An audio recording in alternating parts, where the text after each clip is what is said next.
മറ്റൊരു ഈസ്റ്ററിനെ കൂടി വിശ്വാസികൾ വരവേറ്റിരിക്കുകയാണ്. ഈസ്റ്റർ ലില്ലിപ്പൂക്കളും കൂട്ടത്തോടെ വിരിഞ്ഞ് വരവേറ്റിരിക്കുന്നു ഈസ്റ്ററിനെ. ഹൈറേഞ്ചിന്റെ ഒട്ടുമിക്ക മേഖലകളിലും ഈസ്റ്റർ ലില്ലികൾ വർണ്ണവസന്തം ഒരുക്കിയിട്ടുണ്ട്. 6-7 ഇതളുകളുള്ള ചുവപ്പും ഓറഞ്ചും കലർന്ന പുഷ്പങ്ങളാണ് ഈസ്റ്റർ ലില്ലിയുടേത്.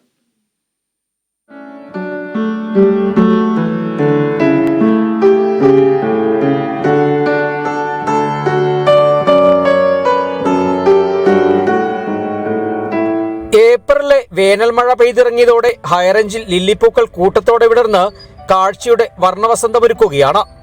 അടുത്തടുത്ത നിരയായി വളർന്നു നിൽക്കുന്ന ഈസ്റ്റർ ലില്ലികൾ കാണാൻ വലിയ ചന്തമാണ്. ഏപ്രിൽ ലില്ലി എന്നും ഈസ്റ്റർ ലില്ലി എന്നും അറിയപ്പെടും. ഹൈറേഞ്ചിന്റെ മലയോര മേഖലയിൽ കണ്ടുവരുന്ന ഈസ്റ്റർ ലില്ലി പൂക്കൾ വിദേശീയനത്തിൽപ്പെട്ട സസ്യമാണ്. ദക്ഷിണാമേരിക്കയിലെ ഉഷ്ണമേഖലാ പ്രദേശങ്ങളാണ് ഇവയുടെ സ്വദേശം. ബാർബഡോസ് ലില്ലി, കൊക്കോവ ലില്ലി എന്നിങ്ങനെയും ഈസ്റ്റർ ലില്ലിക്ക് പേരുകളുണ്ട്.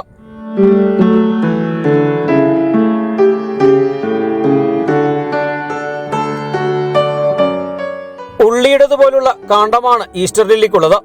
ഇതിൽ നിന്നും മുളച്ചു വരുന്ന കുഴലാകൃതിയിലുള്ള തണ്ടുകളിൽ പൂ വിരിയും. ഓരോ തണ്ടിലും 2 പൂക്കൾ വീതമുണ്ടാകും. വീടുകളിൽ ഈസ്റ്റർ ലില്ലി അലങ്കാര ചെടിയായി നട്ടുവളർത്തുന്നവരുമുണ്ട്. വർഷം മുഴുവൻ പൂക്കുമെങ്കിലും മാർച്ച്, ഏപ്രിൽ മാസങ്ങളിലാണ് ഇവ കൂടുതലായി പുഷ്പിക്കുന്നത്. അതിനാൽ തന്നെയാണ് ഇവയ്ക്ക് ഏപ്രിൽ ലില്ലി എന്നും ഈസ്റ്റർ ലില്ലി എന്നുമൊക്കെയുള്ള പേര് ലഭിച്ചത്. Bineesh Antony, Kerala vision news, Idukki.